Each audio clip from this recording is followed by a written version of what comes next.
Aujourd'hui, nous analysons 7 points faibles féminins clés que tout homme devrait comprendre.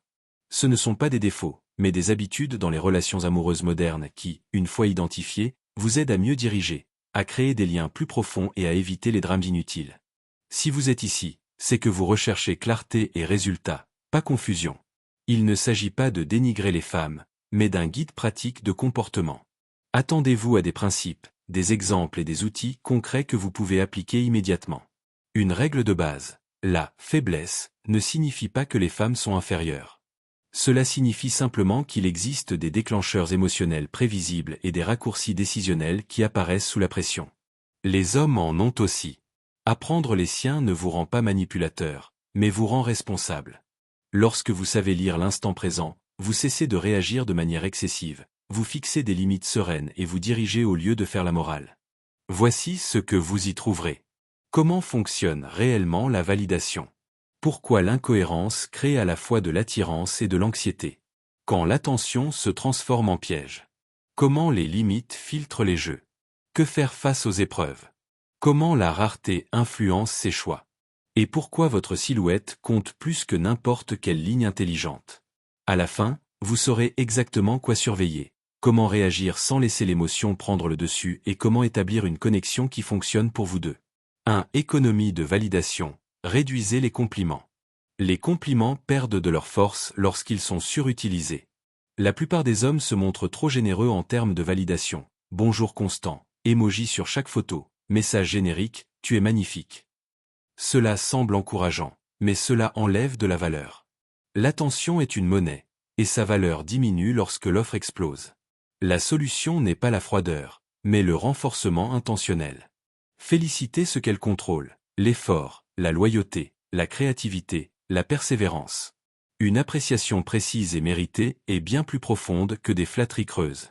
Le timing est également important. Complimentez-la quand elle le mérite, et non par habitude. Votre approbation doit refléter son investissement. Chaleureuse lorsqu'elle fait des efforts, neutre lorsqu'elle teste ou se retire. Cette tenue calme est le leadership.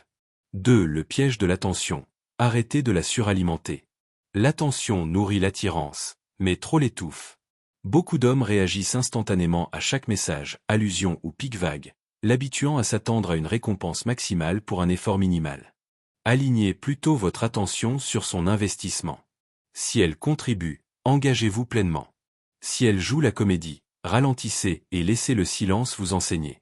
Instaurez une structure, protégez votre temps professionnel et personnel. Cessez de l'inonder de commentaires et gardez votre attention privée et significative. L'attention est votre volant, dirigez-la vers un comportement de qualité, pas vers le bruit. 3. La prévisibilité tue l'étincelle, entretenez le mystère. Le confort est une bonne chose. L'alchimie a besoin de tension. Si elle peut scénariser chacun de vos mouvements, même SMS, même rendez-vous, même ton, l'énergie s'éteint. Le mystère n'est pas une question de jeu, il s'agit d'être fiable dans ses valeurs, mais d'avoir une expérience variée. Gardez vos standards cohérents, mais variez les saveurs, rendez-vous différents, rythmes différents, différentes façons de vous partager. Surprenez-la avec de la variété, mais jamais avec des engagements rompus. La fiabilité est la base. La créativité entretient l'étincelle. 4. Récompense dramatique. Coupez l'alimentation.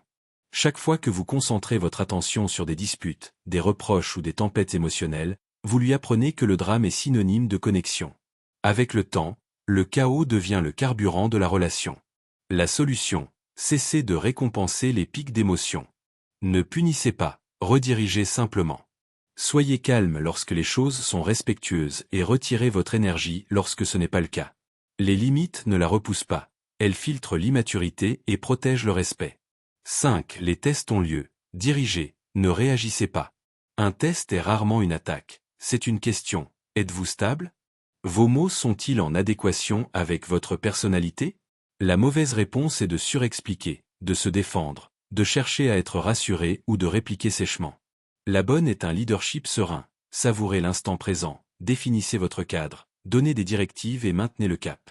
Les tests ne nécessitent pas de performance, mais de présence. 6. Inversez la rareté, valorisez votre temps. Le temps est votre ressource la plus précieuse. Traitez-le comme s'il était bon marché, et il le sera. Traitez-le comme s'il était précieux, et vos interlocuteurs sauront le saisir. Fixez des limites aux SMS, à la disponibilité et au planning. Remplacez les bavardages interminables par des appels ciblés ou des projets concrets. Ne courez pas après les miettes. Que votre refus soit calme, poli et définitif. La rareté engendre le respect, car votre présence se mérite et n'est plus supposée. 7. Le cadre est gagnant. Le calme triomphe du chaos. Votre cadre est l'histoire que vous racontez de vous-même et du moment présent. Si le sien est chaotique, saute d'humeur, réponse tardive, commentaires acerbes, votre calme devient la force motrice qui stabilise tout. Donnez le ton avant la rencontre. Parlez lentement, bougez avec précision et maintenez des normes claires. Redirigez les tensions avec présence, sans protestation. Le chaos perd de son pouvoir lorsqu'il se heurte au calme. Conclusion. Voici la stratégie. Félicitez avec intention. Gardez votre attention. Entretenez le mystère. Cessez de récompenser les drames. Guidez pendant les tests.